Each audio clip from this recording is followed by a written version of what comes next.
مجید خراط‌ها.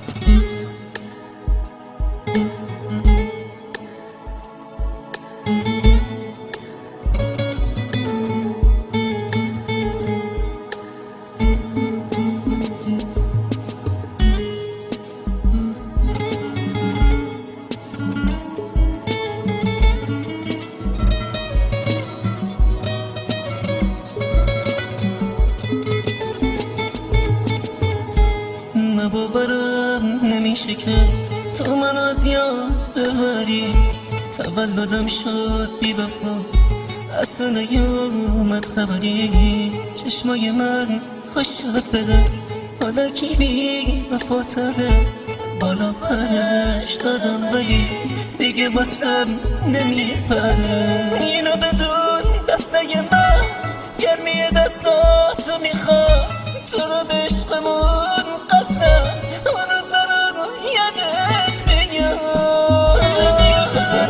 تو دیگه خودمونم به دادمون نمیرسه. دیگه نکن که دستمون به دست هم نمیرسه. تو رو خدا بهش بگی صبر منم سر اومده. خدا به من بگو چرا خوشی به من نیومده. بهش بگین سراغشو از کسونا کس میگیره. بهش بگین اگه نگه تو انتظارش میمیره. چرا نگاه اون چنگی به دل میزن. میگن یکی تو قلبش جونم آتیش میزن. خدا ازت میخوام دستش بذارم. جز آرزوی دیدنش هیچ آرزویی ندارم. بازم میگم دوست نداشت عشقمون چون بگیره. اگر بیا به کل با سر و سامون بگیرن.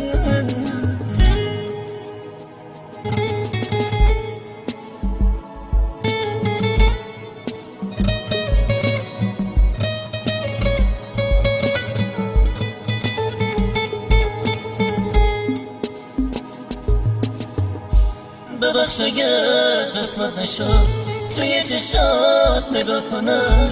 یا سر روشونت بذارم، اسم تو رو صدا کنم. تو هم منو بذار برو، اما بدون رسمش نبود. جز آخر کیا دارم دلیل رفتنت چی بود. اون که نخواست پیشم باشی باید خودش صبرم بدن. خدا گرفتی عشقمو جواب قلبمو بده. حتی دیگه خودمونم به دادمون نمیرسه. دیگه نکن که دستمون به دست هم نمیرسه. تو رو خدا بهش بگی صبر منم سر اومده. خدا به من بگو چرا خوشی به من نیومده. بهش بگین سراغشو از کسونا کس میگیره. بهش بگین اگه نگه تو انتظارش میمیره. چرا نگاه اون چنگی به دل میزن. میگن یکی تو قلبش جونم آتیش میزن. خدا ازت میخوام دستش بذارم. جز آرزوی دیدنش هیچ آرزویی ندارم. بازم میگم دوست نداشت عشقمون چون بگیره. اگه بیا به کل با سر و سامون بگیره.